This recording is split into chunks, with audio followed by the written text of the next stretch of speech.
Thank you so much for listening to Urbanistica podcast. I am Mustafa Sharif, an urban planner, and you're more than welcome to join my big journey of exploring the making of smarter and more livable cities. Please don't forget to follow Urbanistica on the different social media platforms, and also let's connect on LinkedIn. Big thanks to Urbanistica podcast partner AFRI. AFRI is an international engineering and design company providing sustainable solutions in the fields of energy, industry, and infrastructure. Are you ready for a new episode? Let's go for it.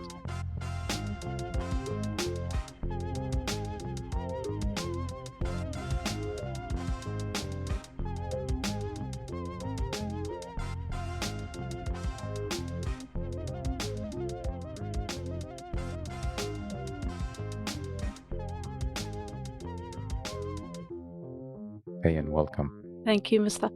How are you doing? Very well. The sun is shining in Stockholm. It's always a pleasure to have survived the winter and get to this beautiful stage. It's almost midsummer. Yeah. The nights are getting shorter. Everyone is happy. Yeah, you really notice everyone is outside with a smile on their face. But which winter is better? Is it the one in Sweden or the one in Canada? Oh, the one here, definitely. In Sweden? Yes. Really? What's the difference? I thought we are the same. It's, I would say the weather in Canada is much more extreme. So we can easily get these minus 35 winters. And then in the summer, it's plus 35, plus 37. Okay. So the Lagom Swedish weather, I think is just beautiful. But I was in a language class soon after I got here. And the instructor, who was Swedish, said, say something that you prefer about Sweden compared to where you come from. And I said, it's the weather. And he said, well, you are either from Canada or Iceland, because nobody else says that the Swedish weather is good. Not even the Swedes. Not even the Swedes. But is it only this, which part of Canada, the south, the north, or doesn't matter?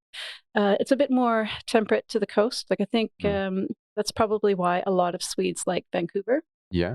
Okay. Yeah. There, the weather might be more comparable to Gothenburg.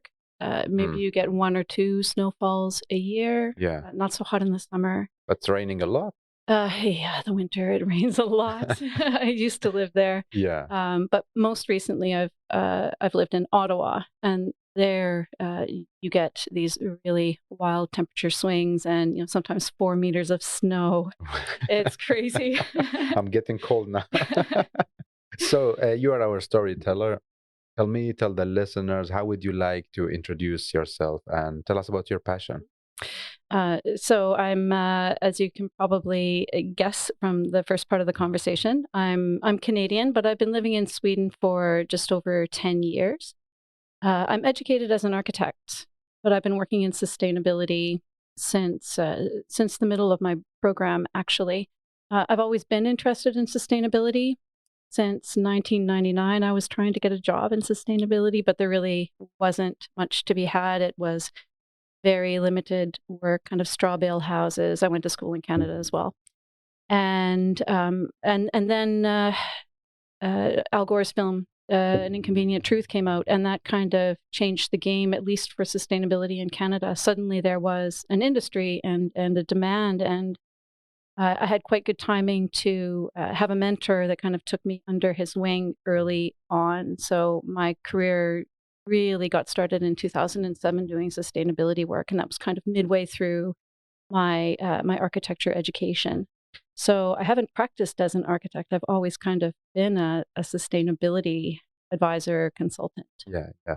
And take us back in time, where you grew up, how you grew up, and your childhood. Mm-hmm.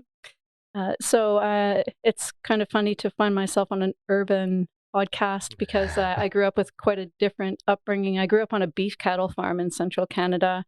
Every generation before me kind of grew up on a similar kind of part of the country doing farming. So I'm the first generation of my family not to be a farmer. But it had a really big impression on me. I realize in retrospect, just this respect for the land. That you take your living, you take everything that's good from the land, but that you cannot rely on it unconditionally. You can get these crazy storms that will just wipe away a year's worth of effort or a summer's worth of planting. So you learn that you live kind of on this knife's edge, that you can have these years of plenty and you can have these years where you really don't have very much. And I think just this stewardship that I really learned from my parents and my grandparents, not because they said so, but because they led by example, that really impressed on me when I went into architecture, that this was something that could transfer over to the architectural. When you decide to study, did they say, "Oh, what are you doing? Like, this is not the future"? Yeah, I think Was it hard to to take a different direction? Yeah, I guess in a way it was hard because it's quite a departure from the things that my family's been involved in.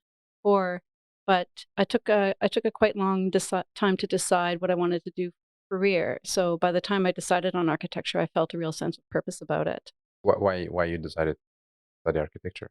Yeah, I guess it kind of happened because in one of the years after I finished high school, I was a nanny in Rome, and I ended up in a family of architects. And I think I kind of absorbed through their example and learned through them how much of an impression architecture could have on life.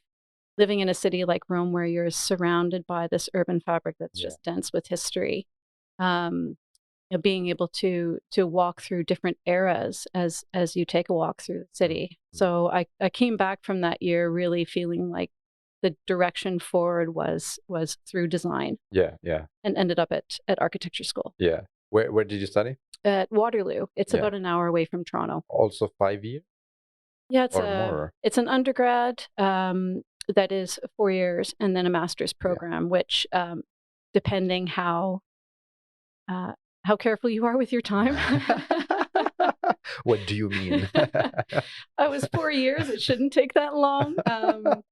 But I was very into my work, and it took a little longer than it maybe should have. What is your, how to say, what do you remember from that time? Like, what's your best memory or worst memory? Before I went to this school, I actually, after I'd been accepted, I talked to a few different grads and asked, what do you like about this school? And some said, you get to work while you're studying, so you get to kind of fill out what it is that you want to do within the field. Do you want to work in a big firm, small firm? Do you want to do housing? Do you want to do commercial? But one person said, there's a part of the program that has to do with cultural history, and it will transform the way that you think about buildings and about the world. And that really, I would say, was the best part of my program. We took quite deep dives every single semester into modernism, Renaissance, Greco-Roman, ancient history, looking at not just the buildings of the time, but what were the cultural traditions of the time? What was the literature? What was the music? What was the art? And starting to pull these parallels between what was happening in political discourse and social development in the arts, and how did that end up getting expressed in architecture? And I think it really, for me, really ingrained that being an architect is a huge responsibility, that you have this responsibility to communicate to future generations what today was about. Exactly. So I'd say that those were my kind of most fulfilling moments of architecture school. Like being in the classroom with the professors that were showing us, here's how this piece of art or this treatise is reflected in this building. Super interesting. Yeah, I see. Super interesting. But still, you didn't became an architect with focus on the cultural heritage and so on. You're more focused on sustainability. Yes, I guess in Canada, a cultural building might come from the 1950s or the 1940s or 30s. So it's quite a different scope of work than it is here, and maybe a more limited scope than find in a place like Europe. But I think because I was really interested in this connection between bigger social trends and buildings, which I think sustainability is all about. And then also feeling that the environmental crisis was something acute that I wanted to be a part of resolving. That kind of shifted me away from pure architecture and more into this consulting role of getting to work not just with architects, but with the engineers and the clients. Yes. So Yeah. it's been a real evolution. I think you get to deal with a very broad Mm. spectrum of people, like HR people, facilities management. They're conversations that you might not get to have as an architect. Yeah, yeah. So do you feel yourself like you're like a proper architect with a pencil, and sketching paper, or no? You feel like you're not really. Yeah, Uh, maybe not anymore. The last time I opened a drafting program, I think it was ArchiCAD or no, AutoCAD 2004. Oh, So sorry, we cannot yeah. finish this episode. Yeah, yeah. So your career was about consulting, and then you moved to Sweden. Yes. Yes. Why you moved? Yeah, it actually my husband ended up he worked for a Canadian telecom company that got bought by Ericsson, or his division got bought by Ericsson. And at the time of the acquisition, Ericsson was sending Swedes over to Canada and Canadians over to Okay. Sweden. So we came over in that wave. Right.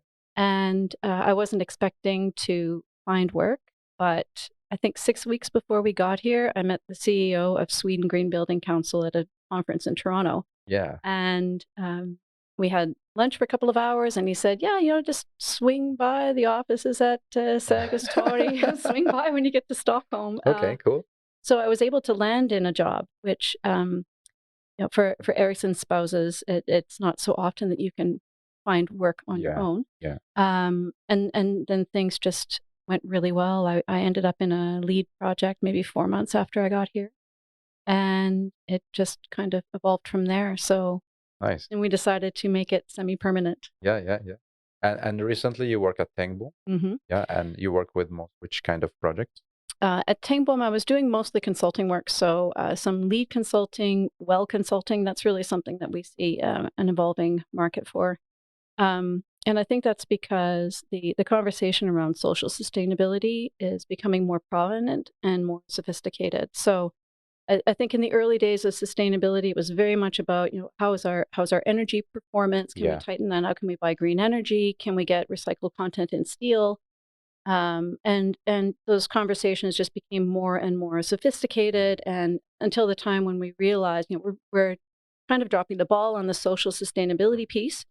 But the more we dive into it, the more complicated it is. So I think to start to investigate this piece related to health and wellness, it's really tangible.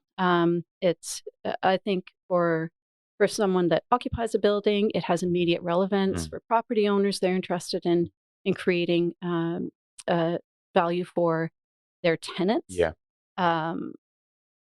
And I think that's part of why we've seen that develop. So that was really a lot of my work at Tangboom, is working with health and well-being, and bringing up the level of knowledge on staff Yeah. about health and well-being and how that should be implemented from an architectural perspective. Yeah.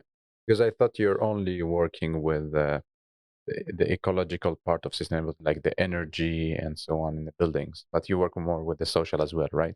Yeah, it's really kind of broad spectrum. Mm. That's been a real challenge, I think, as a sustainability professional. Just when Yeah. you think you've got a handle on it, the conversation explodes. Even in the last 5 years, the work on decarbonization has really accelerated. Climate declarations for buildings are now mandatory. So we see that it's a more nuanced discussion that we can have with owners. Like they don't need to be told about Yeah. energy efficiency. Like they're interested in what comes next and how what's the complement that we can add to how they're already doing things. Yeah. And we talked a little bit about health and climate and the connection. Can you explain to me and to the listeners, what is the connection between? Yeah. So obviously, climate is a big buzzword right now, more than just a buzzword. And a lot of the work that we see happening is related to minimizing climate impact. So how can we reduce our carbon footprint?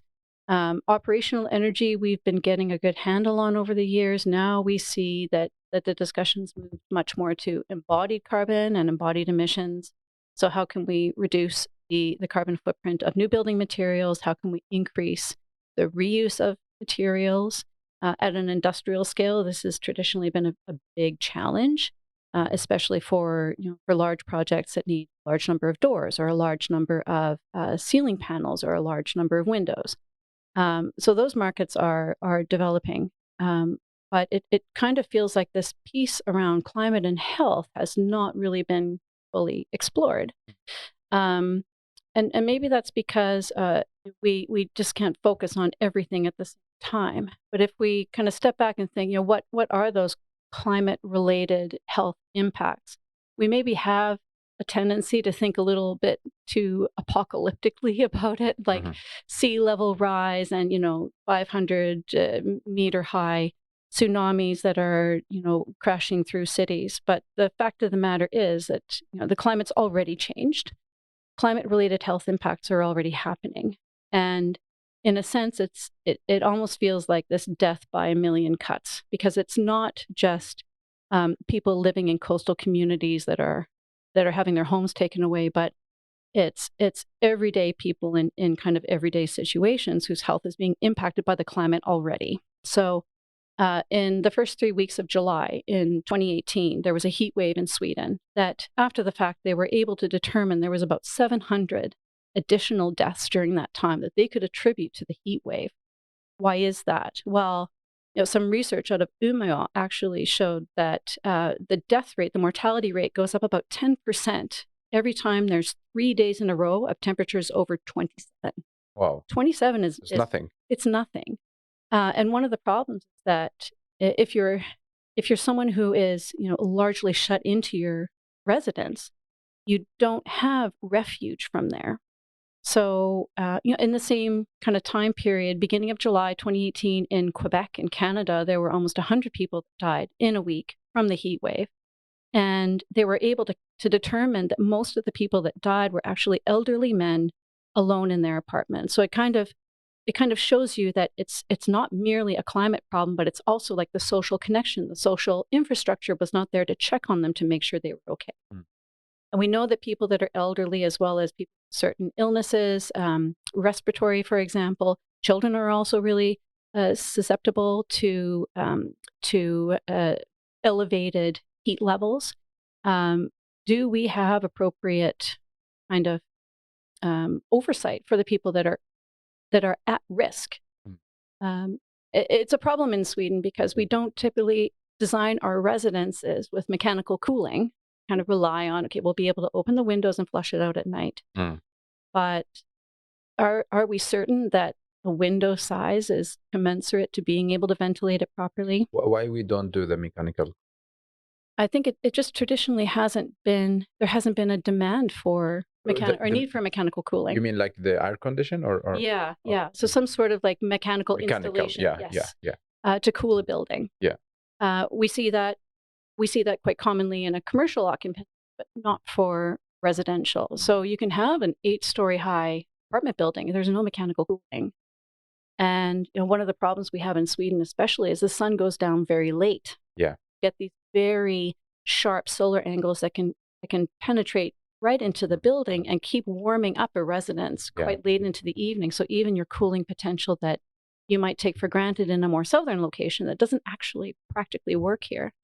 So it really highlights that the way that we design buildings can present some long-term health risks when those buildings are designed and constructed to be there for 60, 70 years. But I think it kind of goes to show that it's not just some like theoretical person in a faraway country that's dying because temperatures are over 50 degrees and staying there. It's actually everyday neighbors up here in Sweden because the temperature has stayed at 27 degrees for 3 days in a row. Okay. So now when you're talking like you mentioned a lot that seniors are the most group that are being affected by this. So how do we deal with this? Like what can we do? Is like health department or is like about architects? Yeah. How to solve this? Well, I think maybe one of the first pieces that needs to happen is the building codes need to accept this is the new reality. So we don't build buildings today that we know already won't be able to perform to current climate scenarios, let alone future ones. As far as dealing with existing buildings, in terms of natural ventilation, we can do modeling to show how well can a space be naturally ventilated. And maybe it's a matter of, those windows are actually too small to be able to deliver it. And maybe then we can address it through a renovation to the window that will make more effective the ventilation. But like the ventilation, when the architects they draw for like how to say an adult, right? Is not for a senior or not during a specific climate. No, I don't think they're really they're designing to a set of codes that aren't taking consideration. Like a standard, when everything is fine and exactly, like for a certain kind of bandwidth of temperatures. And there are criteria in the Swedish building regulations for solar heat gains, but they're not designed for scenarios where we've got 27, 30, upwards of 30 degrees. But is it possible to design for both? Or for the hotter conditions? Yeah, and for the standard. I mean, I think it's probably most practical to design only for the future conditions, because we're already living in a changed climate. What we're trying to do now with emissions reductions is we're just trying to apply the brakes. Yeah. Anybody that thinks like we can go back to the climate that we had 20 years ago is, I'm sorry, this is inflammatory, but it's delusional. We have a changed climate, and it's going to change more. But what can we do with the existing buildings? Like, I mean, we cannot demolish everything and rebuild. So what is your strategy or advice to us architects? What can we do? So it might be a matter of assessing building by building. These are the sorts of strategies we can implement for increased cooling potential. Maybe there are some one-room apartments that don't have any cross ventilation, and maybe those cannot continue to be one-room apartments. Maybe they need to be connected with another apartment so that we can create sort of a cross draft. Maybe we do need to find mechanical cooling solutions, especially for the upper floors of a building. So some sort of the upper because heat rises, and those upper floors, and they have less chance to capture shade from trees or from adjacent buildings, for example. But usually they have a high price if you're for the view, right? Yeah. But not for the. Like I live on the first floor, and we get nice morning sun on one side of the apartment, and then the other side of the apartment gets it a bit later in the day. But we know that the floors above us, they're getting much more sun for longer periods of time, and that's nice in the winter. We're quite dark in the winter, but in the summer they're burning. They're absorbing all these extra solar gains that entire time. So it probably will be that some mechanical solutions are required. So, there are some aftermarket air conditioning units that you can install. Maybe you put them in the bedroom to cool the bedroom, because that's where you sleep. Yeah. And that's somewhere where you absolutely need to be. But, this gets more back to the social aspect of how do we help elderly people that spend a lot more time in their apartments. Like, they don't leave their apartments in the middle of the day to go to an air-conditioned office for 10 hours. No. So how do we create better conditions for them? Because it's not as easy as saying, well, just go buy yourself an air conditioner. They're often on limited incomes. So we need to find some sort of solution so we can make those conditions more livable. This kind of gets to the crux of why it's important for cities and urban planning to deal with climate change, because it's going to become more and more important that we create these places of refuge where people can leave a too hot apartment or a too hot office building and find shade and some opportunity to get cooled down at the times of the day when the heat is at its most dangerous. Yeah. So it's not only about the architecture and the hardware. Like, now we are talking about the software. We need to build the social layer. Exactly. And what can we more do from the architecture point? I mean, there's a ton of really good passive design strategies that if you go to other parts of the world where they've been working with elevated temperatures for a really long time, like if you look at the souks in a place like Morocco, they're designed for lots of heat all during the day. The ventilator, they're often built around an interior courtyard. Maybe there's water there that can humidify and cool the spaces adjacent to it. But we don't design like that. We make these, kind of 8-story multi-unit residential buildings, and there's exterior shading is is there, but maybe it's not. We could definitely work a lot more exterior shading. Exterior shading works great for reducing solar gains into the space. But maybe that's something that architects need to find a way to embrace. I know that many of us think that a lot of solar shading is really ugly. So we need to kind of find, okay, can we find a design solution that delivers practicality, but that also kind of accommodates our design sensibilities? Yeah. So do you think that we are more focusing on how a building looks more than like the function, like the form than the function? Yeah. I mean, there's a lot of like in general, of course, there are different, but yeah. There's a lot of focus on form, and maybe functionality has become quite generalized. Like an office, this residence, this is an apartment building with this many threes and this many fours, many twos. And I think when it gets broken down to the economic conditions, like we need to build this many apartments so we can sell it for this much. Exactly. Then other things can kind of fall by the wayside. We also have a housing shortage in Sweden. So are people really looking at, I don't want to buy this apartment because it's going to be too hot in the summer. It's kind of not part of the... like you have no choice. It's not part of the collective consciousness right now that we're looking at, how livable is this environment going to be? Until you've lived in a place like that. And then you go, no way am I going to live on the 5th floor again after that summer. It gets like you have more money and then you can, you're able to change and you find something suitable for you. Exactly. So did you work a lot with this kind of projects in Sweden? No, I haven't. With some projects where there's been public space as part of the building, we've had some conversations of how can we increase the utilization of that space for the local community. Okay, tell me. You need to tell me details now. Yeah. So I don't know that I can reveal the actual project, but it's a project in Sundbyberg, and there's a public space in front of the project, a major renovation. And they're really looking to make this building something of a community anchor. So we were talking about like the landscaping in the front of the building and would there be trees. And then we got into this conversation because the client is a property owner. They don't own any residential, but they do have elderly care homes. And we got into this conversation about heat waves, places of refuge. So then we started to discuss, how could we turn this urban space in the front of the building into a public space that would also provide, conditions of greater thermal comfort for people that need somewhere to go, because there are surrounding residential buildings.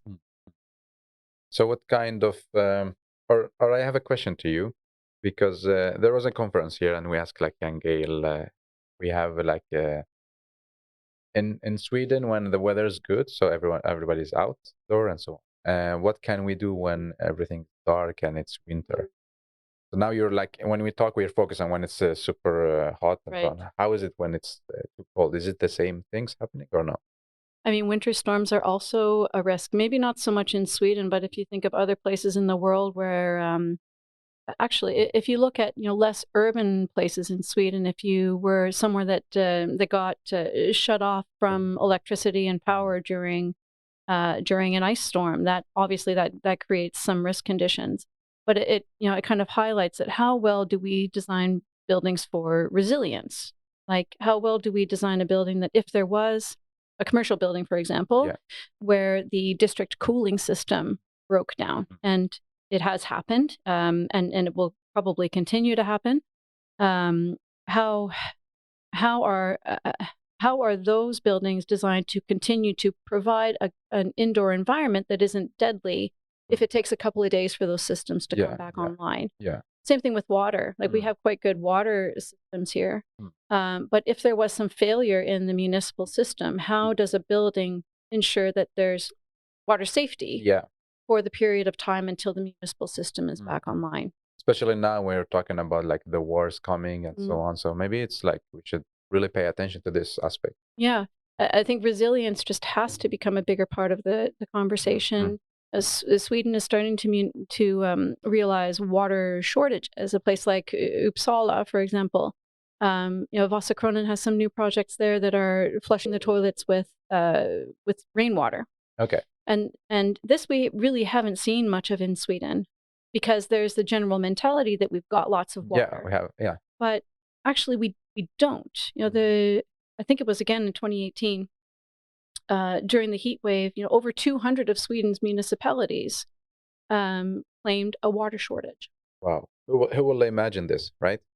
It's in terms of where it registers in the public consciousness, we're not really thinking of Sweden as a country that needs to worry about its water. So what is your advice for the architects and for urban planners when it comes to this topic? What should we think about? I'd say, first of all, start digging into what the future climate scenarios could be like in your area, like where you're practicing.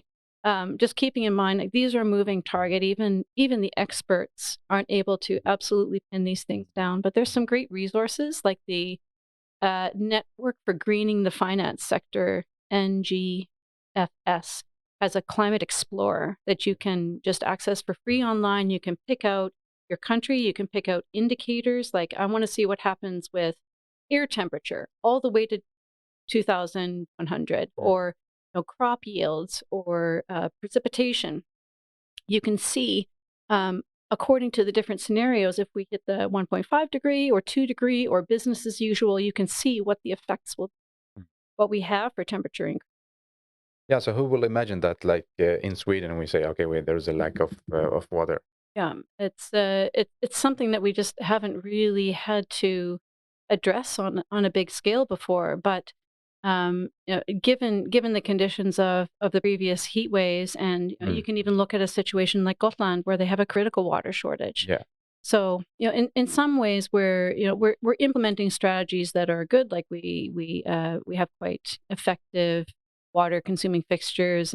Probably most people have a dual flush toilet at home, and efficient shower fixtures, efficient dishwashers. So we're doing okay in this sense, but I think just kind of the mindless consumption of water is not something that can continue. And you were giving advice, and you started with checking like what's going to happen. We can maybe even start like from the beginning or continue. About the climate. Yeah. So there's a great tool that anybody can access online from the Network for Greening the Finance Sector, their Climate Explorer. And there you can, your country, you can pick your impact category, whether it's air humidity, precipitation, temperature, even things like crop yields. And you can see what the impacts are if we adhere to the different climate scenarios. So if we manage to hit the 1.5 degrees of warming or 2 degrees of warming, or if we do just business as usual, and you can see, okay, well, we're going to realize on average a 3-degree temperature increase to 2100. Maybe that sounds like it's a long way off, but we have a lot of buildings standing right now that were built 80 years ago, and we don't have any plans to tear them down. We need them. And it's going to become a more and more difficult argument over time to tear down buildings just to build something new. So we're going to need to continue to use the buildings we have now. If we know that average temperatures are going up by 3 degrees, we know that the extremes will be higher than that. So, but like this, again, takes a lot of times, like for architects, as a consultant, like every hour counts, and seems like there's a big topic that we need to check and study and learn. At the same time, nobody has time for this. Yeah, it feels like there's been some inertia in starting to work with climate adaptive buildings. Even in 2018, Boverket put out a report, the Swedish Board of Housing, about whether the building codes needed to be updated for future climate scenarios, and the conclusion was no. Maybe we have to deal with the need for additional cooling in the future, but not right now, which seems a little bit short-sighted. And maybe 4 years ago, it did not seem as acute as it does now. But there are other countries that are hopping on that. Canada, for example, 2019 announced they were updating all of the national building code for future climate scenarios. And that's a pretty broad geography. So in some places it will be water shortages. Okay, then how does that particular climate scenario translate into an adjustment in the building code? Things like, we're going to spend more time hovering around 0 degrees. Well, so what? Well, if the temperature fluctuates around zero, we know that the freeze-thaw cycles are going to be more extreme on building envelope components. So whereas we made a different kind of a shift from freezing to above freezing, if we're not spending more time being really cold, we're spending more time in the freeze-thaw cycle, which puts a lot of stress on certain components. Water creeps in, it freezes, it expands, da. So maybe we actually need to rethink how we design building envelope components. Yeah, but there's like all this like what you shared now, and I guess there are so much other information that we need, or knowledge that we need to consider. But we as an architect, we're not really, I mean, now the architects that are working, we're not really trained or to think like this. So how is it important to have a sustainability expert within the project? Yeah, I would say it's important to have an expert as something like an interpreter, because the field is so broad. You can't do everything at once. Of course, it's good if a general level of sustainability knowledge permeates through the entire design team, because we can't do business as usual. But that's been a real evolution in the role of a sustainability consultant. It's no longer that they come in and say, yeah, do this, this, this. It's more like you have this huge spectrum of potential issues, and you kind of have to pick, like, these are the things that we're going to focus on and work with. Exactly. These are non-negotiables. These ones we have to do. This would be great to pursue, but it's challenging right now. Like building circularity. I'm working on a project for Vasa Kronen right now. We're trying to bring down the climate impact. And the architect is sourcing reused gypsum and steel studs and acoustic insulation for interior partitions.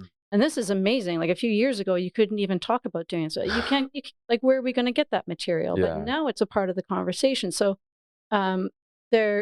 over time, there will be these things that, we're not quite there yet. But we're going. Yeah, exactly. And I think that's where the value of a sustainability consultant comes in is, okay, where is the industry at? Can we start to do that? What value does it give to the project as well as to the project's owner to implement that strategy? Yeah. But the thing, like what I notice and what I hear from my colleagues here, and they say, okay, when you take in a sustainability expert, things will cost a lot and take longer time. Like, how can we make it, how can we work smarter and make it more efficient? Like, because when we bring in a sustainability expert, they will write a report and take a lot of hours and cost a lot of money. So what is your reflection about this? Yeah, of course, we're going to cost money. That's how we make our living. But I would not hesitate to say that the earlier you can bring somebody in, the more cost effective it is. If you're bringing someone late in to implement strategies, it takes time and cost to do things over again. But I think one of the problems with addressing the cost of a sustainability consultant is it kind of doesn't include that calculation of where the sustainability consultant will save money farther down the line. Exactly, because we don't see it. No, everything's kind of in its own pocket. And when you're building the building, that money is in one pocket. Yeah. And that's you pay the sustainability consultant out of that pocket as well. So you can't borrow money from the other pocket, even though the sustainability consultant might be promoting something like this energy efficiency strategy has a 10-year payback. If you got a 10-year payback in the stock market, you'd be thrilled. But for some reason, you can't borrow that money from the other pocket to, So it's like the way how we calculate the budget. In a certain sense, and it takes a bit of forward thinking because what assurances are there that you will get that investment back? Well, I think now we have a track record that shows that those investments do pay off. So what are your other advice? You gave us advice to read about what's going to happen in the future, and to work in collaboration with the sustainability experts. Any other advice for an architect? Yeah, and maybe I hope all architects had the benefit of this in their architectural education, but early on we learned a lot about passive design strategies. I think I was talking a little bit about this before, but we're living in an age where it just becomes more and more common to find the technical solution. just kind of like white knuckle our way through a problem, like heating a building or cooling a building. But there have been um, some kind of historic ways of solving building challenges that we've kind of forgotten about because maybe they're a little bit messier, or they're they're not as sexy as being able to put in this really complicated technical system that has, you can control it from your smartphone. But I think Yeah. maybe that's a challenge to architects, is kind of to go back to the roots of how could we look at older building traditions that dealt with some of these challenges, whether it's stormwater, um, whether it's yeah. Yeah, but is it possible? I understand, like you mean like go back to the basic and understand the like principles, but is it possible to implement something now, or is just to get inspired Mm. and then think about how we can? Yeah, and there's some inertia in the industry, right? Like if we want to create this kind of change, maybe we can't do it at any kind of big scale. It's Mm. going to take time to transform, and there's a lot of press in the building industry in Sweden with budgets and timelines. If you want to propose something that's really different, To get it? it's hard to get it through. Yeah, yeah. Mhm. Yeah, More advice, or should we move to urban planning? sure, we can move to urban Yeah. planning. So let me. So now an urban planner. So what is your advice to me? Mhm. I mean, the urban planners have the I feel like the urban planners have the weight of the world on their shoulders. The moves that you make are the moves that architects are going to be following for Following, years yeah. into the future. Um, I do think that the urban planning community is maybe further ahead on things like addressing climate change. Like the climate adaptation law in Sweden is really addressed at the urban planning level. Um, Flash storms, Mhm. water shortages, sea level rise. Um, I'm not sure how much advice I have to urban planners, but I would like to say, like, let's work more proactively with this Mm. places of refuge, that we create urban spaces where people can go, not just to get away from climate change effects, but because people actually need green spaces. Yeah. You don't thrive in a space that's Mm. just concrete and steel. There's an innate human response to being around natural conditions, and it's one of the things that I think urban planners have done really well in Sweden. You never have to go that far before you can get to a green space or a blue Mhm. space. That's true. That's Yeah. true. Do you think it's easier for us, like, to talk about this because we work with the strategy level, not Mm. really with the design? And I mean, it's a bit more difficult for architects because then they need to make it happen, right? Mm. But for us, it's a bit easier because we talk more policy and strategy level. Or what do you think? Yeah, I guess you have to embrace a broader set of social factors too. Like when you're doing an individual building, it's kind of easy to get your blinders on and you're only working within the confines of your specific project site. But when you're an urban planner, you're looking at social, political issues, Hmm. some of the things that are part of the active discussion right now around like inclusion and diversity. You can kind of cut yourself off from Yeah. these when you're working on, if you're an architect and you're just, working out a structural detail or a window assembly, you can kind of lose sight of the bigger picture Mm. just to, Mm. get your job done. Yeah. So who's responsible to make this happen? Mm. Like planners, architects, municipality, land developer? Yeah. It's hard to say. I mean, if you take sustainability as a model, I think a lot of the success and a lot of the direction has been defined by the private sector. Like they're the ones that are trying the ideas and showing more ambition, and government's a little bit behind when they see, okay, yeah, the private sector is able to do this. Yeah. We already have our early adopters, so we can start to apply some pressure to the the projects that are lagging behind or the actors that are lagging behind. Is it because there are much more money here in the private, or no? Mm, I mean, I Or think you would because of see the that. bureaucracy? Yeah, I think you would probably see that around the world, is that because they have a different set of conditions, they're looking to distinguish themselves. the really forward-thinking organizations that are working proactively with sustainability, they understand the business case and they're able to adjust their path forward accordingly. Like it's really not about saving the world in their case. This is profitable for us. But it has required of several organizations that they make that initial investment to get the train rolling, and then once the train is rolling, it has its own momentum. Yeah. So who's responsible? I guess it would be nice to see the governments. It would be nice to see government be more ambitious, but government does have the responsibility to make sure that the bar doesn't rise too high too fast to alienate the industry. What does it mean?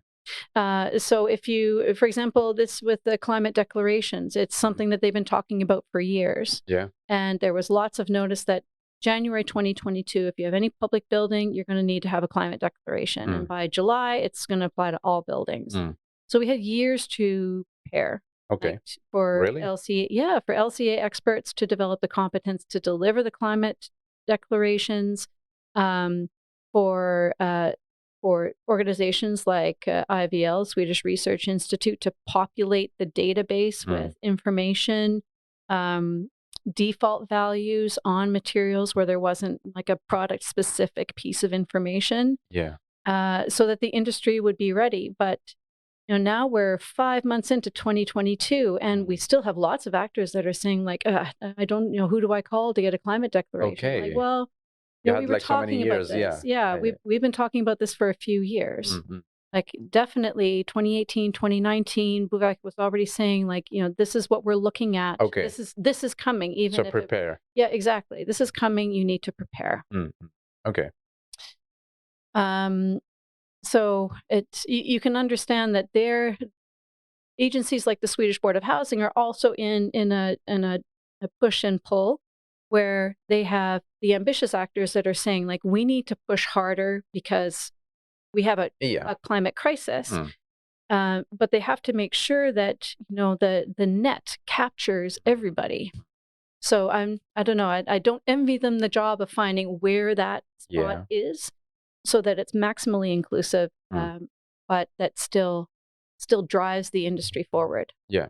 But it seems like the private sector has found its own ambitions and drive for doing this. Yeah. What are your favorite projects that you recently worked with? Can you share with us? I worked on a well certification for Skandia Fastigheter. They certified their Stockholm headquarters, and I think it was interesting because you have like literally thousands of these existing commercial offices. Yeah. And sometimes you walk into the environment and it feels great. You don't really know why. Sometimes it feels really, it's not, sometimes it just feels like lousy. And you don't know, is the lighting bad in here? Is the air quality bad in here? Is it the social environment? Like people are smiling. Is it because they like each other, or because, because the coffee's really good? So I found this interesting because, we had this existing office and we did a whole bunch of studies on it. Like, what are the air quality values in here? Okay. Like, do we have any issues with particulates or volatile organic compounds? We know that certain people are very sensitive to maybe the allergens in certain volatile organic compounds. What are the acoustic levels? What are the lighting levels? And we just came up with this kind of map of, here's how the office is doing right now, that they could kind of reflect on and go, you know what, like actually when you sit in that meeting room, you really can hear the people out in the corridor. But did you only consider the air quality, or what are the other parameters? Acoustics, lighting, the thermal comfort parameters, so air speed, relative humidity, temperature in different parts of the office. And then we looked at these against the benchmarks in the well system. So we could see, you know what, like we have zero problem with reverberation time. We didn't really notice, but it's interesting when you consider like reverberation time can really impact your ability to learn. Okay. That's why it's so important in schools. When kids hear, like, reverberation time is basically how sound bounces around a room. Yeah. So if a child is listening and it's too much reverb, they're getting hit by bouncing waves, and it can reduce their ability to retain information. Anyway, that's a bit of an aside. But we were able to see, the thermal comfort couldn't be better. Let's look at the employee surveys and see, like, how do people feel? Well, actually, like 92% of people are really happy with the thermal comfort. Okay, well, then those things align. Okay. And it created kind of, a platform where we could see, here's some opportunities for improvement, like that meeting room that, yeah, actually, right, we can hear every conversation. I kind of forgot about that, except I remember now that I see the information. So we were able to go through a WELL certification, not just of the physical space, but of the kind of social criteria for the office. So, like, looking at their stress management plan and their crisis management plan. What do they have for policies to support people on parental leave? What do they have for, like, company health programs? And we used WELL as a platform to see, okay, we check all these boxes, but WELL's actually got some additional ideas. Okay, well, those are good ideas. Let's put them in. So we were able to, not just directly get what they were doing approved, but to use it as a tool to make their own policies better. But did you study every single room, or how was it? Yeah, you go through the entire space. Wow. Yeah. Okay. Now you can use WELL to certify, like, a base building without the tenants. In this case, we certified their office. So Okay. yeah, meeting rooms, open offices. They've got some quiet rooms. They have a nap room. Dining area, reception. So yeah, to go through them and see, like, is there noise from the installations? Is there enough light at the desk surface in the back office? Yeah. So, like, you do this so to make the employee happy and feel good. Basically, Right? yeah. You can kind of think of it in terms of, the physical environment sets the ground for the social environment. One of the things that I think really motivates companies to work with physical and social environments is if you look at just what an impact that has on human health. Like, if you think about what impact genetics have, we tend to think, oh yeah, my genetics are going to define my health conditions. It's only like maybe 10% of our health is determined by our genetics. So that's a big piece you can work with. And usually think, like, behavior is a big one. Like, do you choose to smoke? Do you choose to work out? Well, that's actually only about 25% as well.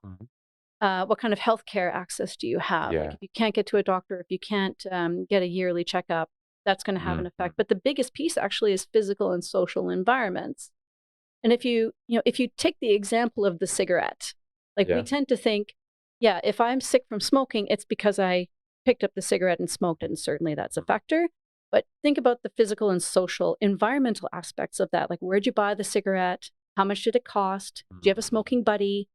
Did you smoke when you were outside in that sunny piazza in Rome? Or were you smoking out in the rain in November? Those are physical environments that hugely change your experience of the cigarette. So you start to understand that, okay, if I work with this physical piece, that's actually what's really compelling. Also, because we're architects and urban designers, like, we're not geneticists. We work with this piece. So I think when you present that to an organization that you can get them access to company healthcare, but where you spend this 9 hours a day can have just a huge impact. Like, if you have a good environment, you go home and can sleep better. Exactly. Yeah. Or your energy isn't totally sapped, and you actually have some to play with your kid, cook dinner, and enjoy your life after work. Like, what a thought. This is so interesting. Yeah. Wow. What was, like, the as the Swedish people say, aha moment? Like, you were I don't know, not shocked, but like you'd be like, oh wow. Yeah. I don't know. When I first walked into the office, I just got a feeling that this was going to be a really great project. Like just the energy from the energy from the team. Everyone seemed to really like each other. There's just a good vibe in the office. I don't know if that sounds a little bit too flaky, but I mean, if the reality like this, so why not? Like, this is it. Yeah. Then when we started talking about the project, it just like everyone was really on board. I guess that was the aha moment that like this team is really engaged. So good. It's kind of the best that you can hope for. Yeah, it saves a lot of energy, right? Yeah. Did you find it easy to work here in Sweden? That was a transition for sure. It's a bit of a different working culture in Canada. Like I usually say that Canada's kind of halfway in between the US and the UK. Okay. I would say like we're not as we're maybe a bit mellower than the Americans when it comes to like career ambitions and working really hard. But I would say that work-life balance is definitely better here. But it was something I kind of had to learn. I was just totally shocked when I took a 3-week vacation. I'd never taken it. Yeah. Really? How many days you have in? When you first start working, you get 2 weeks, and then after 2 years, after 2 years, 3 weeks, and after 10 years, 4 weeks. So I think I'd lived here for maybe 3 years when I first took a vacation that was 3 weeks, and it almost felt like I'd quit my job. And now I just can't imagine taking less than 4. Like you need that time. Yeah, of course. So I think it's a much more kind of humane way of working, and I also think like the work environment in Sweden is just so professional. Everybody everybody's very courteous. In which sense? I think everyone's really courteous, and there's less kind of eccentric personalities as a place like that. What was like your 2 biggest challenges? Like I know like the language is one, but like the other. Yeah, definitely the language would have been one, but I think just learning how to work here. Consensus is really important here. I'd say that Anglo-Saxon work environments are much more hierarchical. The boss says, I need this, you do this. And if you're under the boss, then you have do to the thing. Here, it's much more like everyone gets at a table saying, this is our challenge. And everyone at the table weighs in on this is the way that we can solve it. It means that, you put a lot more time into planning. Yeah. I'd say that in Canada, it's much more like, okay, let's start doing this, and we'll meet in a couple of days and see how it's going. And so I'd say like it's maybe a little bit more spontaneous and creative, the work environment in Canada, which was the only one that I was used to. So it took some time to get used to, how long things take in Sweden. It's a lot more like, we need to have this meeting, and everyone needs to have a say. And I really appreciate that, because I think in a lot of forums I've been allowed to have a voice that maybe in a Canadian work environment I would have just done my job. I'd done the job that the boss set out for me to do. Interesting. Yeah. But now let's go to the other part of this episode. It's more going to be about personal relationship with the city and so on. Are you ready? Sure. So what makes you happy in your city? So I live in Seoul now. I live actually not too far away from here, in Gamla Filmstaden. It's like the Swedish Hollywood, but much smaller. It's got the old production buildings and the little villa where the directors would eat, and the old cafeteria where the staff would. And they built some residential buildings there. So I've been there for about 7.5 years. It's just a really cozy little neighborhood that it's a 5-minute walk down to these 2 big lakes with this 5-kilometer walk around the water. And there's really been a lot of development in the area since I moved there. There's a couple of sisters that have started up a couple of businesses, a coffee shop, the Juniper Tree, and then a little yoga studio called Little Peace. And these 2 little businesses have just been these community catalysts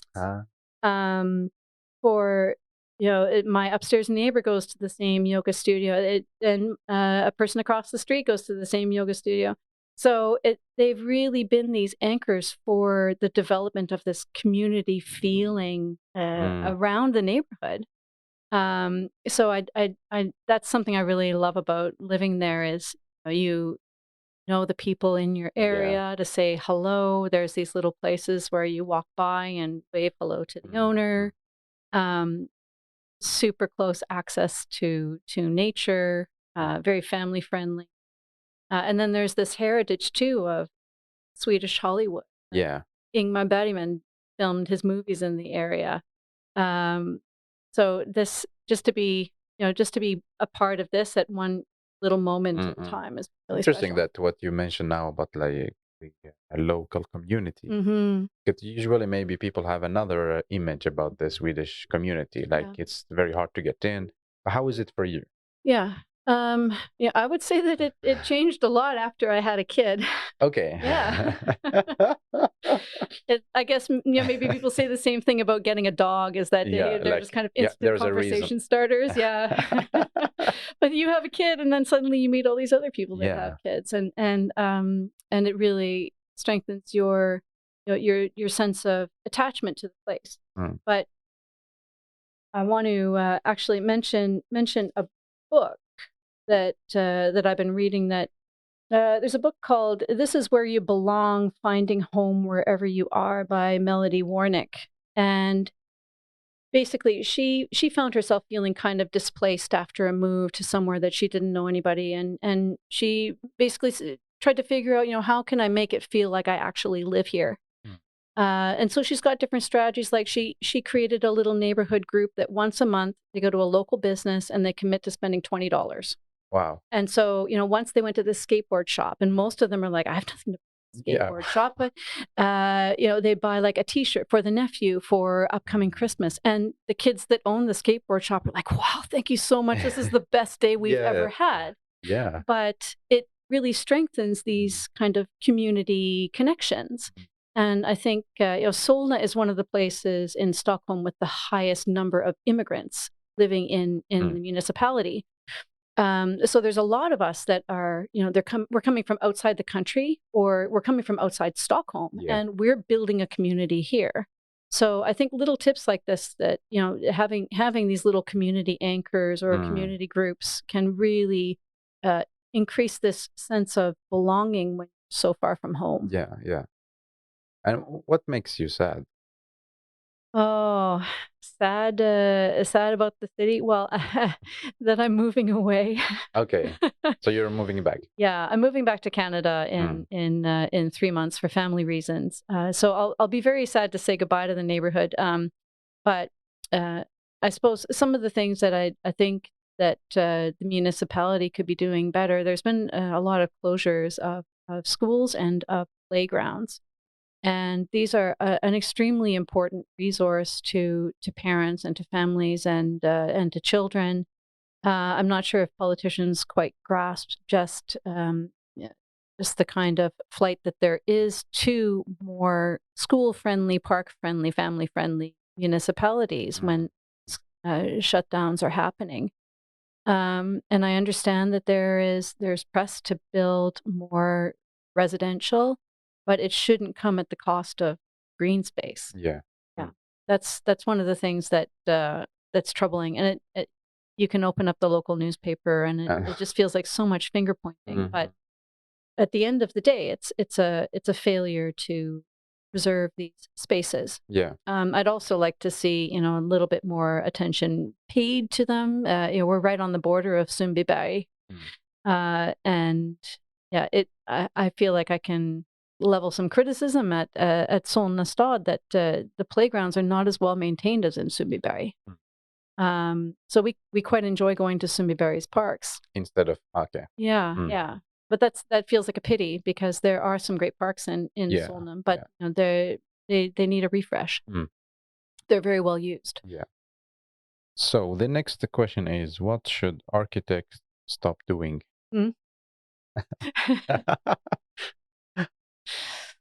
Oh, what should architects stop doing?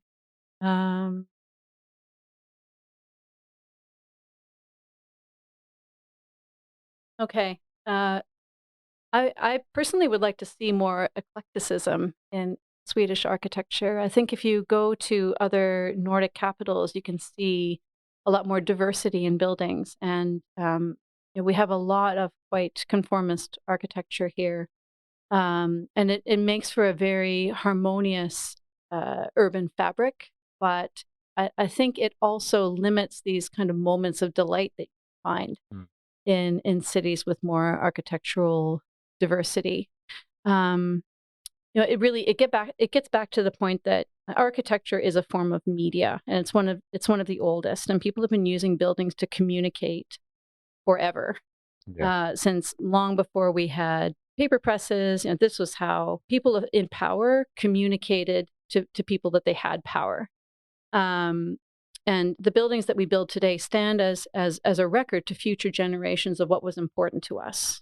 Mm. And when you have a very harmonious and Mm. conformist urban landscape, like that is the message that gets communicated. So it would be nice to see some more diversity, like for the message that diversity is valued Yeah. and cherished. But This is diversity, like in which? What do you mean? Like in which way diverse? Like yeah. Like if you look at downtown Stockholm, like Stockholm waterfront would be like one of the most eclectic buildings, but this is not an eclectic building. Um, if you go to Helsinki, um, you can find the building um, I'll, by Alto by Stephen Hall. You have these moments in the city mm. that are quite diverse. The Church in the Rock, that create these moments of wow, that building is very unique Mm. there. Um, and if you look at the political discourse, it seems like the discussion around diversity is quite a challenge in Sweden right now. Mm. So it's for me, it's interesting to look at how is that expressed in architectural terms. Are we comfortable with embracing diversity in architectural Mm. expression, like true diversity? Yeah. Like I would love to see a crazy building here, but I'm You not will never see. exactly. You'll never see. Yeah, yeah. But it's a little bit out there, but if you imagine that aliens landed on Earth tomorrow Mm. and they couldn't understand our language or our movies or our art, but they could read us through our buildings and our urban landscapes, Yeah. and they would understand things about uniformity, about hierarchy, about who had privilege and who didn't. Mm.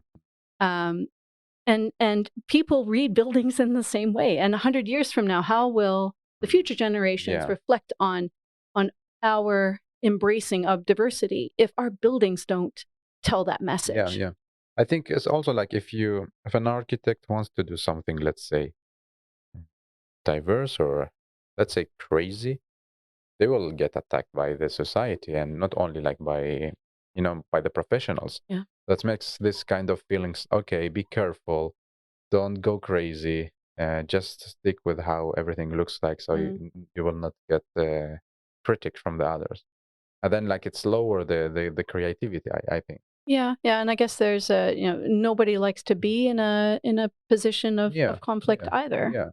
I mean, okay, we have like the guidelines Mm, and how buildings should look like, or like where's the boundary or the line, but still, like we are doing almost the same thing, right? mm. Like in every city you go here, you can see almost the same, like It's very planning and harmonious. of course, yeah, Yeah, of course, but like you don't see this a masterpiece, yeah, yeah, to be honest. yeah, and it Like could be from the newly built. I'm talking about the newly built yes, building. exactly.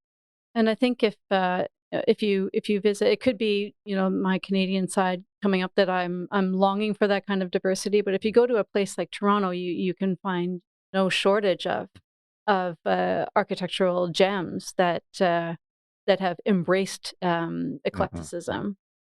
Um, so yeah, I guess that would be kind of what I would be longing for, but it's beyond the scope of an individual architect to take Yeah, that on. yeah. I think even if you had like an individual that wanted to build a villa that was really ambitious, like Mm. that individual would be putting themselves in the crosshairs because the neighbors would hate to have an eclectic building Exactly. in their neighborhood. Exactly. Yeah. So I'm not quite sure what the solution is there.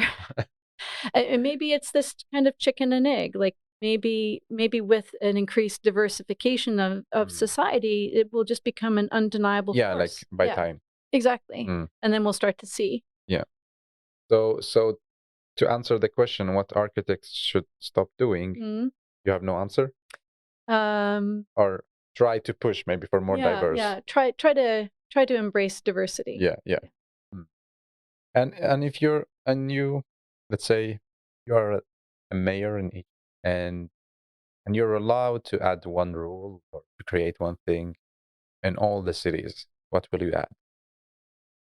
I think there's some cities that have already done this. Vancouver, for example, is obligate projects to commit funds to public art. Okay. So in Vancouver, building projects have to commit 1% of the budget to a public art project, and it means that you get these fantastic installations, like Dale Chihuly is a glass artist from Seattle, and in downtown, I think it's on Burrard Street, you can find these big installations of Dale Chihuly glass. It means that artistic expression finds its way into the urban environment in connection with building projects. It's not just a kind of a fun. And it's actually smart. Like 1% is not, I'd say. It's maybe. I guess if you have $100 million building and that's not out of the range of possibility, it means you've got to put $1 million on public art. But it's a gift to the people, right? And it's public, so it's not something that's trapped in a lobby or an interior garden. It's something that's there for the people, and it's transformative. You can go on a walking tour and visit these kinds of artifacts. This would be great to I think see. we have it here in Sweden. Do you have the same rule, like with the 1%? But I'm not sure if it's like from every project or someone. But I heard about this as well, like here. Yeah, I'm working on a parking garage project right now. We're trying to we're trying to think a bit outside of the box for a parking garage, and we're talking about can we actually use the parking garage as a space for public art? Like, can we? Yeah. Maybe we have some walls that this year we're letting this school paint this wall, and it'll be up for 3 years, and then another wall the next year is done by another school, but just to in a way anchor that space in the local community, and give the children a chance to kind of explore. Give them a connection to place. I mean, I think there's these little opportunities all over the place if we're just not afraid to think outside the box. Do you also think that what can this building be in 50 years or not that far? Like, yeah, I mean, I think that's a really good exercise for architects to go through, and not to make the kind of moves that will be too restricting in the future. Like, we know that super deep floor plates are not so adaptable to different uses. If we thin the floor plates and have the chance to turn it into different types of buildings. Some other big moves like ceiling heights. There's a building down on Regeringsgatan that's being torn down by the property owner because they can't put in the kind of ceiling heights that they want to put in. Otherwise the building could be reused, but it feels like an almost unnecessarily trivial reason to tear down a functional building just so you can get an extra kind of 30 centimeters of ceiling height. So I'd say that working proactively with buildings for flexibility for future use is going to be really important. As well as working with things like deconstructibility. Like, can that assembly be taken apart if someone decides they want to move the building? Tengbom did an interesting project with the temporary food hall at Östermalm. Wood construction that was in place while they were renovating, and then they ended up deconstructing the building, and it was sold and it's being put up somewhere else. Nice. So these kinds of examples are it doesn't need to just be something that you can throw up for cheap and then tear down and send to Brandbot. It can actually be designed for future flexibility. And as part of the original design, they actually came up with renderings like how you could turn it into That's cool. I forget now, a climbing center or a community baths and this kind of exercise you could easily do for other projects. So, if you can choose to be something else than being a human, you're laughing. Do you ask this question to everybody? Yeah, it's like the funniest. Yeah. So, what will you choose to be and why? Yeah. Yeah, I had to give this question some thought actually. I would pick to be like a an urban tree, I think. Tree. Yeah. Like something like an oak Hmm. that is around for a really long time because I think it'd be really interesting to observe the evolution of the city and the evolution of different families. You know, the tree gets planted by one person, and Yeah. then that same person brings their grandchildren there, who brings their grandchildren Mhm. there, and there's something quite intense and almost intimate about touching a really old tree and just thinking how Yeah. how much has this tree been through, like the very bark of the tree Yeah. is incorporated the pollutants in the air at the time, and it's sucking up sound waves from conversations over decades. um yeah, Yeah. something kind of profound about being witness to Yeah. such an evolution. Mhm. But in which city would you like to be as a tree? uh Maybe not in Canada. Yeah, why? It's so cold. It's so cold in the winter. Oh, I really love Stockholm, so I would probably pick to be a tree in Stockholm. Okay. So you mentioned about the work-life balance. How was it in Canada and how is it here in Sweden? Here in Sweden, are you good like in say separating between work and then private life, or Mm. are you still think about your project after work? Yeah, it's maybe the curse of a sustainability consultant is that you take your work with everywhere you go, Okay. and the decisions that you make all the time. Like I'm going to take my bike because that's the lowest Yeah. carbon way for me to get where I'm going. Mm. Um, what you buy at the grocery store, where you buy your next pair of shoes. So I guess in a sense, um, yeah, sustainability has kind of found its way into my life in a myriad of ways. Mm. Like the last two pairs of shoes that I've bought on Tradera. Okay. Um, but I think the more conscious you are of what your choices are from a sustainability perspective, the less able you are just to Mm. turn your eye away from them. Yeah. And what is your routine, like daily routine? Mm? When do you wake up? What do you Mm. do? Oh, I wake up around 6:30. Um, on a good day, I get up and meditate and write in my journal. Cool.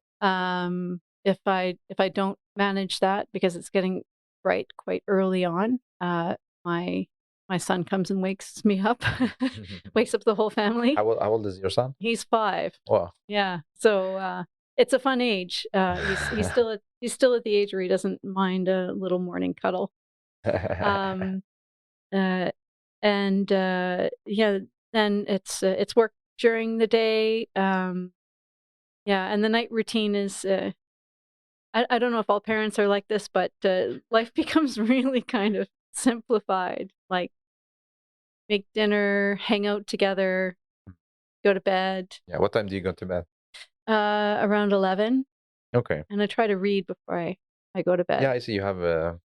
Yeah, I'm a pretty avid reader. I usually have, I don't know, 4 or 5 books on the go at any given time. What do you have now? What are you reading now?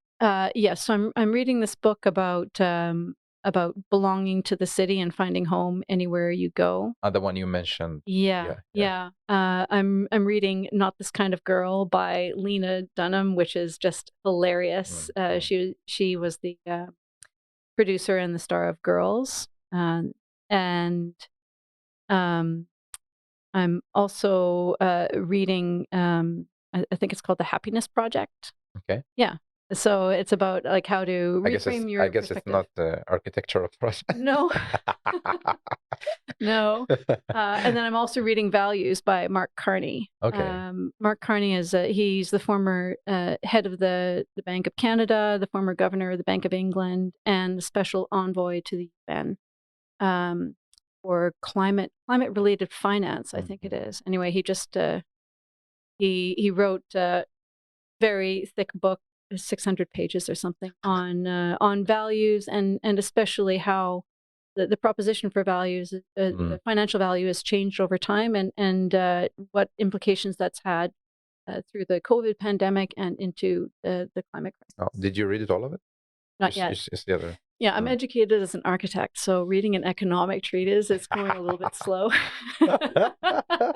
Googling every single... I'm taking a lot of notes in the margins. But he's, I mean, he's got some ideas that, I think just coming at the sustainability discussion from a different perspective, because when you're educated as an architect and you work with buildings, you kind of get your bubble on, and of course, to stick your nose in a book like that can really kind of broaden your perspective to how this is realized in different industries, and then how can you thread that over. Yeah. When is your favorite moment during the day? Oh, if I have a little bit of time just to myself first thing in the morning. Like when you wake up? Yeah. Okay. Make a cup of coffee, sit on the sofa. Nice. Yeah, write in the journal, open up the window shades, look outside. Yeah, that's nice. that would be the best. And the worst? Oh. Okay, you don't need to mention it. Yeah, that kind of like mad 10 minutes before you need to get out the door in the morning. Yeah, it always feels like you have 20 minutes worth of stuff to do. Do you have time for hobbies? Yes, I'm quite a Martha Stewart, actually. I do a lot of knitting, baking, cooking. Nice. I really like to do things that I can fix with my hands. Okay.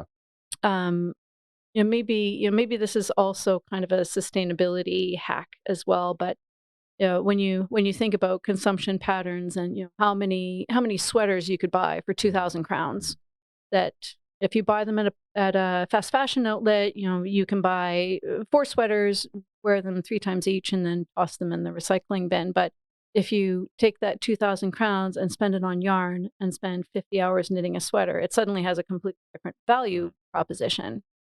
You spend time with it in the creation of it. You size it perfectly to the person that's going to be wearing it. And then, the experience of wearing something that's had that investment of time and attention.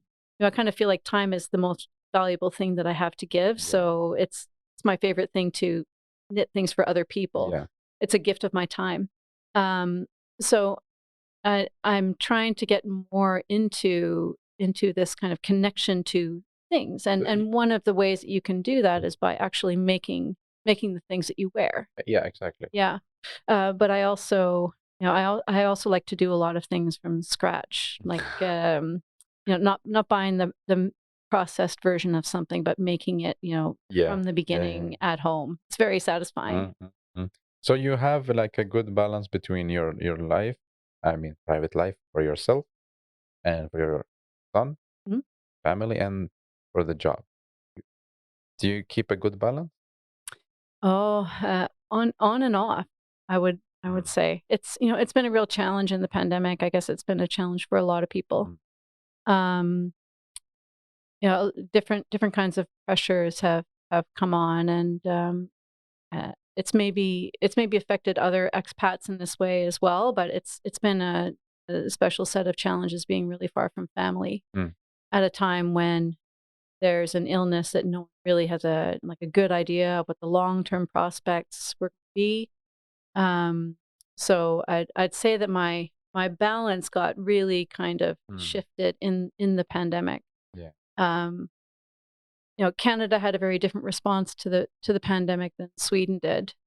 So it was also fielding a lot of questions from home of, but is it just going crazy in Sweden? I'm like, well, no, we're not wearing masks.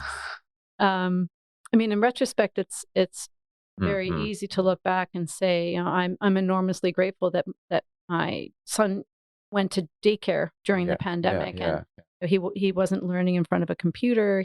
He wasn't wearing a mask to school.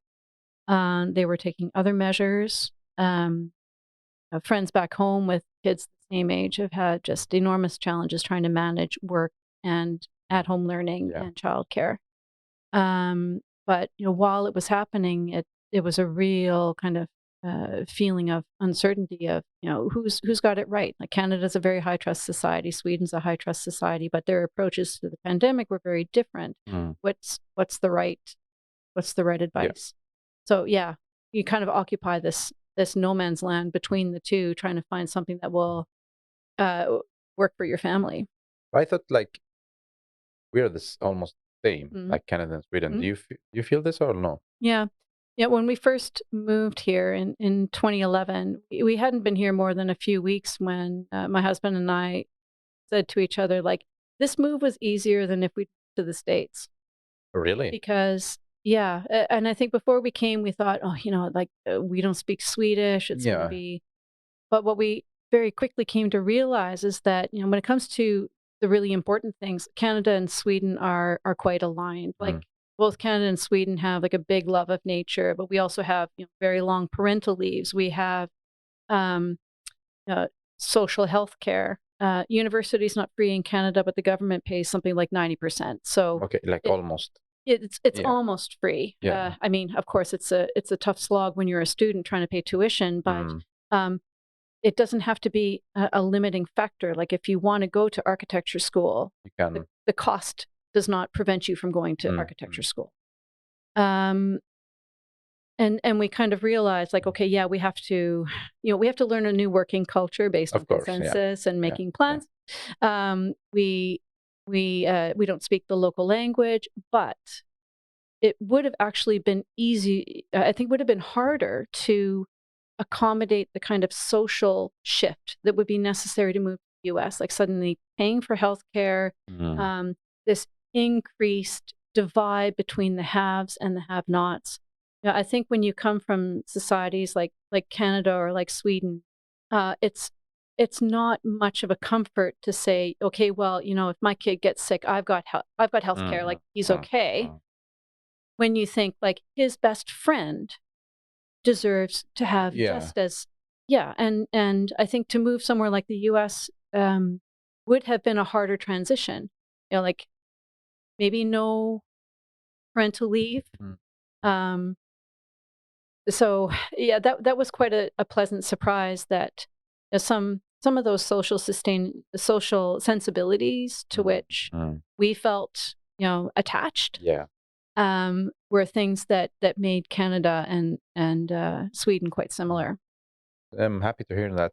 And you live in what do you call it, like Film City or Hollywood? Filmstaden. Yes. Yeah. You watch movies and so on? Yeah. You have time for? Yeah. We're watching. We're definitely watching movies. A lot of TV series as well.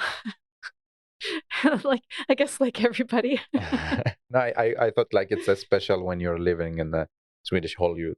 Yeah. Like you start to watch old movies, Well, we did actually when we moved there. We watched all of the Bergman movies, and it's kind of funny because like the very first week of architecture school, we watched The Seventh Seal by Bergman. And in Filmstaden, there is a bronze statue from that movie because they filmed it on those grounds. So it's kind of surreal to, the very first week of architecture school, we were studying modernism in our cultural history term. And then suddenly I'm living where they filmed the movie. Quite surreal. That's so fun. Again, I'm very happy to talk to you. I'm very inspired as well. And now we are in the end of this episode. But hopefully when you come back from Canada, we can talk more and record more episodes. So the first question is going to be that you give me and the listeners 3 takeaway messages. So three takeaway messages to the listeners. I'll just say again, increase your consciousness about how climate change will affect where you live. So check out these tools like the NGFS Climate Impact Explorer. Start to consider what are the longer term effects that will affect you in your work. I would also say, because I've really benefited from it myself, is really get to know your city and your neighborhood. I think when you're visiting a city, you probably have a list of all the sites that you see. But once you move there, it can be months or years before you go to a museum again or go on a tour again. It's really fun to be a tourist in your own city, and guaranteed there are some gems in your neighborhood that you had no idea were there. I think it really adds to your quality of life when you feel a connection to the place where you are. So I would recommend taking a look at the book. This is Where You Belong. It's been really inspiring for me, and I guess I just always like to add a little tip to be brave. I think especially for architects, when you first come out of school, you just see like nothing but possibilities, and I think the longer you work, the more you can kind of get into a rut, and you can kind of get broken down with the disappointments that are just a natural part of the job. I'm a Gen Xer, and I would say that I'm always looking to younger generations who are coming into the industry with more energy and more ambition and ideas, and that really feeds me. I think the kind of trends that we used to have in the world, where it was the people that have been there the longest, the oldest ones that decided the root of things, but I think we're seeing a shift now that practitioners are turning more and more to younger generations. I'm sorry that they're the ones that have to fix all of our messes, but I'd say it's really important for the listeners that are millennials, Gen Zers. Like we really need you to be brave. The world is counting on it. Yeah. Thank you. And the last question is going to be asked by you. So what is your question to us? Say 20 years from now, describe for me the city where you're living. 20 years from now, so like 2042? Okay. Good question. How old are you? And what is the city you're living in, and what is it like? Wow. Good question. Well, thank you so much for coming, for sharing your knowledge, your story. I'm very happy to talk to you, and hopefully see you again and record more episodes. Thank you so much for coming. Thank you for the invitation and the great conversation.